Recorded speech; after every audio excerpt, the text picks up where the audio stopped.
ഞാനിന്ന് ഇപ്പോൾ 3:30 ഫ്ലൈറ്റിനാണ് തിരുവനന്തപുരത്തേക്ക് പോകുന്നത്. ഇതുവരെ പ്രഖ്യാപനം സംബന്ധിച്ച് ഒരു ഇൻഫർമേഷനും എനിക്കില്ല. പിന്നെ എന്താ ഈ പ്രഖ്യാപനം ഇങ്ങനെ വൈകുന്നത് ശരിയാണോ സർ? പ്രഖ്യാപനം എത്രയും നേരത്തെ വരുന്നതാണ് അത്രയും നല്ലത്.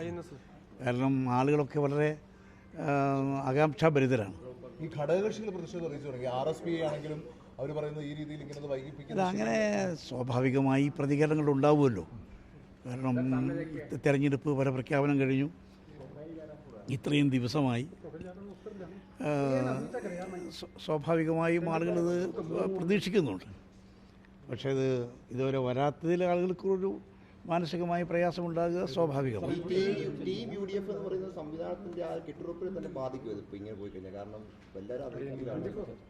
എത്രയും നേരത്തെ പരിഹൃതമാകട്ടെ.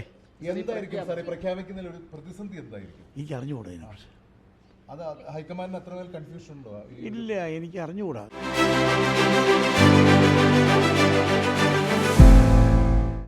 കൂടിക്കാഴ്ചകൾ നടന്നുകൊണ്ടായിരിക്കും. എല്ലാ ഭാഗത്തു നിന്നുള്ള അഭിപ്രായങ്ങളും ശേഖരിച്ചു, അഭിപ്രായങ്ങൾ ആരാഞ്ഞു. അതൊരു ജനാധിപത്യ രാഷ്ട്രീയ സംവിധാനത്തിൻ്റെ ഭാഗമാണ്, ആ ഒരു പ്രോസസ്സിൻ്റെ ഭാഗമാണ്. നല്ല രീതിയിൽ നടന്നു. അതൊരു നല്ലൊരു തീരുമാനം വരാൻ.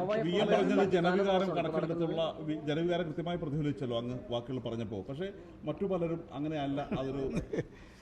അതല്ല, ജനങ്ങളാണല്ലോ യജമാനന്മാർ. ജനാധിപത്യത്തിലെ യജമാനന്മാർ ജനങ്ങളാണ്.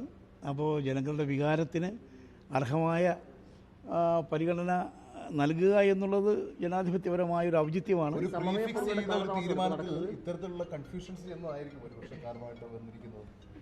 ഇല്ല, ഞാൻ അതേക്കുറിച്ചൊന്നും പറയുന്നില്ല. ഏതായാലും നല്ല തീരുമാനം വേഗത്തിൽ വരട്ടെ.